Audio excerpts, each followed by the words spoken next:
Hello, good morning all of you. आज अपने पढ़ते हैं सीमांत लागत, marginal costing, BCom part first. सीमांत लागत क्या होती है?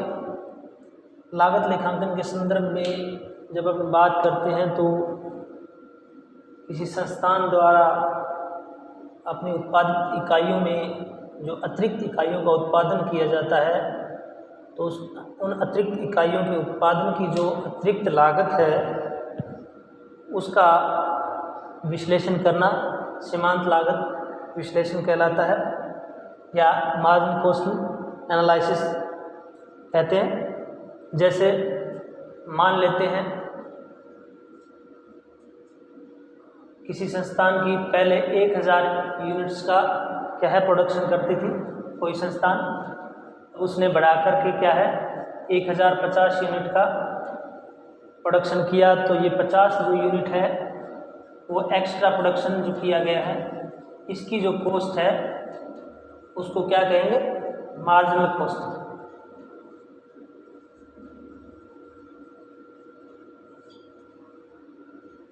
इसको क्या कहेंगे? Marginal cost. मान लेते हैं इनकी लागत थी 1000 यूनिट्स की 1 लाख रुपए और इनकी 1,01,000 रुपए। तो ये जो 1000 रुपये की एक्स्ट्रा कॉस्ट आई है वो क्या है? सीमांत लागत कहलाती है। सीमांत लागत मैंने जैसे बताया भी अतिरिक्त उत्पादित इकाइयों की जो लागत है जो मूल स्तर से बढ़ा कर के कोई एक्स्ट्रा प्रोडक्शन कर रहे हैं, ये मेनली डिसीजन मेकिंग थॉट पे काम करती है। प्रबंधक को क्या है निर्णय लेने में सहायता प्रदान करता है ये जो सीमांत लागत एनालिसिस है। इससे प्रबंधक क्या है अपने उत्पादन स्तर को बढ़ाना चाहता है या नहीं बढ़ाना चाहता है, या इसके बढ़ाने पे क्या प्रॉफिट होंगे या नहीं होंगे, अपने को परिवर्तनशील लागतों को कम करना चाहिए या नहीं करना चाहिए, या स्थिर लागत बहुत ज़्यादा है तो उनको कम करना है। इस संबंध में जो डिसीजन लिए जाते हैं, निर्णय जो लिए जाते हैं वो सीमांत लागत इनमें अपने को क्या है सहायता प्रदान करता है। एक तरह से ये संस्थान में निर्णय सिद्धांत की कार्य करती है। सीमांत लागत में मुख्य रूप से 4 टॉपिक है अपने: अंशदान, कंट्रीब्यूशन,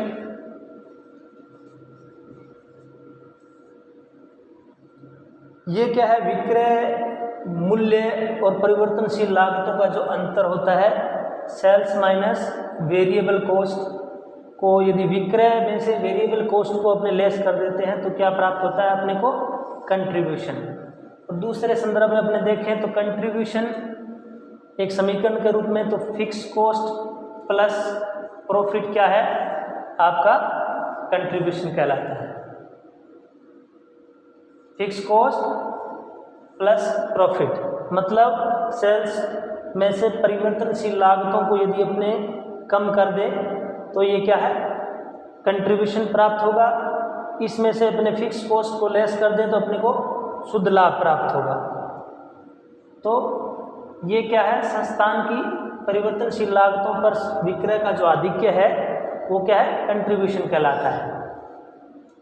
कंट्रीब्यूशन यदि अपने प्रोडक्ट वाइज एनालिसिस करते हैं तो जैसे ए प्रोडक्ट, बी प्रोडक्ट और सी प्रोडक्ट, ये अलग अलग स्तर पे भी कर सकते हैं अपने। तो जिस प्रोडक्ट का कंट्रीब्यूशन ज़्यादा होगा उसी का उत्पादन करने पर क्या है संस्था को लाभ होगा। अंशदान के फैक्ट से अपने यदि बात करते हैं तो जिसका अंशदान ज़्यादा होगा उसी का प्रोडक्शन करने पे संस्था के लिए लाभदायक रहेगा। दूसरी बात, यदि प्रोसेस के अकॉर्डिंग करें तो ए प्रोसेस, बी प्रोसेस या डिपार्टमेंट वाइज यदि करें तो भी क्या है जिसका अंशदान ज़्यादा होगा संस्था के लिए वो प्रोडक्ट या प्रोसेस करना लाभदायक रहेगा।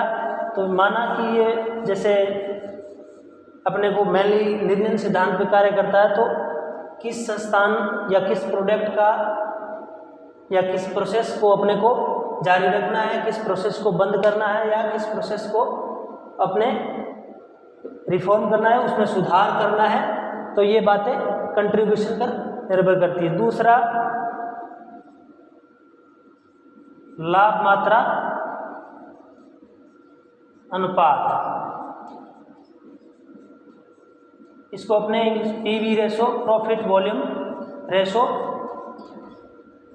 भी कहते हैं। ये क्या है, इसका एक परसेंटाइल या परसेंटेज के रूप में या प्रतिशत के रूप में बताया जाता है। तो sales minus variable cost upon sales into 100 आपका क्या है, इन वैल्यू में आपको संस्थान का ये पीवी रेशो बताएगा, वैल्यू में नहीं, मतलब परसेंटेज के रूप में। सेल्स में से आप विक्रय वेरिएबल कॉस्ट को यदि लेस कर देते हो तो आपको क्या मिलेगा, तो दूसरे समीकरण के रूप में इसके बिहार पे भी अपने इसको बना सकते हैं, फिक्स कॉस्ट प्लस प्रॉफिट, एक तरह से ये कंट्रीब्यूशन ही है, सेल्स अपॉन 100।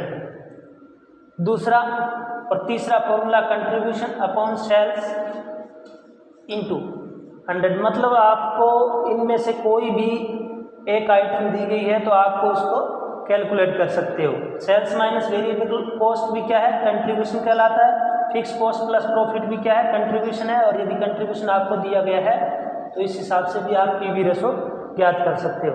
ये एक तरह से लाभ और कंट्रीब्यूशन, अंशदान और विक्रय का क्या है, अनुपात बताता है। ये भी जिस प्रोडक्ट का ज़्यादा होगा उसी को अपने उत्पादन करना संस्थान के लिए लाभदायक रहेगा।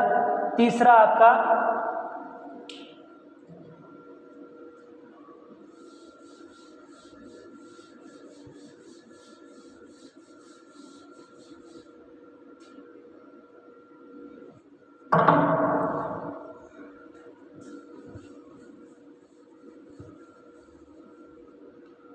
एक अलग फॉर्मूला भी है पीवी रेशो कैलकुलेट करने का। PV ratio change in profit, आपको दो पीरियड्स का क्या है, दो अवधियों का लाभ दिया होगा, एक में हानि हो सकती है, दूसरे में प्रॉफिट हो सकता है, या दोनों में लाभ हो सकता है। तो उन दोनों में कितना परिवर्तन हुआ, ये चेंज इन प्रॉफिट, और दो अवधियों का आपको क्या दिया जाएगा, सेल्स, तो उन दोनों में कितना परिवर्तन है, इनके आधार पर भी क्या अपने पीवी रेशो कैलकुलेट कर सकते हैं।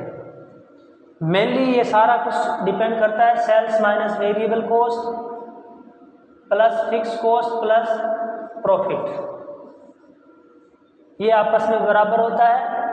इसको अपने कंट्रीब्यूशन कहते हैं और इसको भी कंट्रीब्यूशन कहते हैं। तो इसी के आधार पर क्या है, कैलकुलेशन अपने आसानी रहती है, और कौन सा प्रोडक्ट अपने लिए लाभदायक है, जिस प्रोडक्ट का पीवी रेशो ज़्यादा होगा वो संस्थान के लिए लाभदायक होगा और उसका उत्पादन करना संस्था के लिए लाभदायक होगा।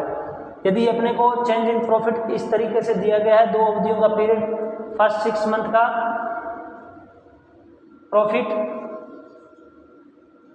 और सेकंड 6 मंथ का प्रॉफिट या लॉस, जो दोनों में दे रखा हो उनका चेंज, दोनों में डिफरेंस कितना वो लेना है। इसी तरीके से सेल्स भी अपने दोनों अवधियों की लेनी है, उनमें परिवर्तन कितना है, उनके आधार पर अपने इसकी कैलकुलेशन कर सकते हैं पीवी रेशो की। तीसरा महत्वपूर्ण टॉपिक आपका break even point. Break even point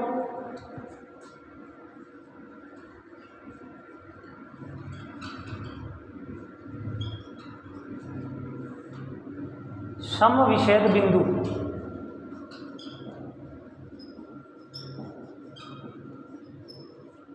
यह वह बिंदु होता है या वो पॉइंट होता है जहाँ पे संस्थान को ना तो शुद्ध लाभ होते हैं और ना शुद्ध हानि होती है। इसमें आपको संस्थान में जो आपने विक्रय किया है वो किसके बराबर होता है, variable cost plus fix cost. जितनी यूनिट का आप प्रोडक्शन करते हो वो उसके बराबर रहता है। इससे संस्थान को ना तो लाभ होता है ना हानि होता है, मतलब sales minus cost is equal to 0। इस बिंदु पर संस्थान को कोई भी लाभ प्राप्त नहीं होता है।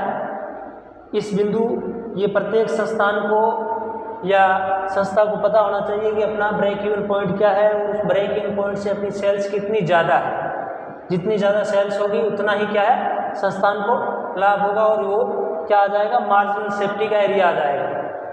ब्रेक इवन सेल्स से जितना ऊपर आपका सेल्स होता है वो क्या है, मार्जिनल सेफ्टी कहलाती है। मार्जिनल सेफ्टी मान लेते हैं 1000 यूनिट का प्रोडक्शन कर रहे हो, ब्रेक इवन पॉइंट मतलब 500 यूनिट है। 500 यूनिट ब्रेक इवन पॉइंट है, तो 500 यूनिट नेक्स्ट 500 यूनिट क्या है, मार्जिनल सेफ्टी है। यहाँ पर आपको क्या पूरा हो गया, variable cost plus fix cost पूरा हो गया, प्रॉफिट क्या है, 0 है। और यहाँ पे आपका क्या है, fix cost, variable cost plus profit, क्योंकि फिक्स कॉस्ट 1000 यूनिट के लिए फिक्स है और वेरिएबल कॉस्ट परिवर्तनशील इकाइयां हैं, तो ये उत्पादन के साथ बदलती रहती है। तो 500 इकाइयों की वेरिएबल कॉस्ट और फिक्स कॉस्ट क्या है, ये यहाँ पे आ गई, और आगे वाली 500 इकाइयों की वेरिएबल कॉस्ट प्लस प्रॉफिट। ये 5 फिक्स कॉस्ट क्या है, पूरी 1000 यूनिट्स की है। ब्रेक इवन पॉइंट जहाँ आपको मिलता है उसमें पूरा का पूरा फिक्स कॉस्ट है। मान लेते हैं 1 लाख फिक्स कॉस्ट है, तो 1 लाख जो फिक्स कॉस्ट है वो यहाँ पूरी हो गई। इसके बाद में अपने फिक्स कॉस्ट पूरी करने की जरूरत नहीं है, तो वेरिएबल कॉस्ट प्लस क्या है, इसमें प्रॉफिट आता है मार्जिनल सेफ्टी में। और ब्रेक इवन पॉइंट वह बिंदु जहाँ पे आपकी कॉस्ट किसके बराबर होती है, sales minus cost is equal to 0, 0।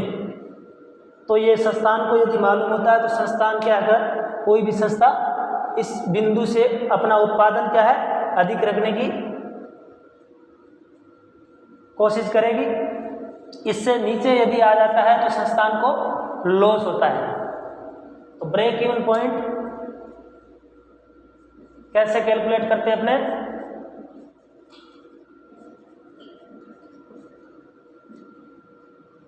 BEP fix cost upon sales PV ratio. Fix cost में यदि PV रेशो का भाग दे देते हो तो इन वैल्यू में आपका क्या आ जाएगा, ब्रेक इवन पॉइंट। और इन यूनिट में यदि आपको कैलकुलेट करना है तो fix cost upon contribution per unit. Contribution per unit का फिक्स कॉस्ट में यदि आप डिवाइड करते हो तो आपको इन यूनिट में जो ब्रेक इवन यूनिट है वो आपको प्राप्त होगी। तो ये थे अपने 3 टॉपिक। कल अपने कैलकुलेशन या इन पे आधारित जो क्वेश्चन है वो करेंगे और आगे वाला प्रोसेस करेंगे। अपने प्रपोज प्रॉफिट है, संभावित लाभ कैसे प्राप्त करें, या इतना लाभ प्राप्त करने के लिए संस्थान को कितनी सेल्स करनी पड़ेगी, यदि अपने परिवर्तनशील लागत या विक्रय मूल्य में परिवर्तन करते हैं तो ब्रेक इवन पॉइंट क्या प्रभावित होता है, PV रेशो प्रभावित होता है, तो संस्थान को नया ब्रेक इवन पॉइंट क्या होगा, एडिशनल एक्सपेंसेस है तो उनको पूर्ति के लिए अपने सेल्स वैल्यू में कितनी वृद्धि करें या सेलिंग प्राइस को कैसे बढ़ाएं ताकि अपने क्या है एडिशनल जो एक्सपेंसेस है उनको पूरा किया जा सके। तो धन्यवाद। नेक्स्ट क्लास में अपने कैलकुलेशन पढ़ेंगे।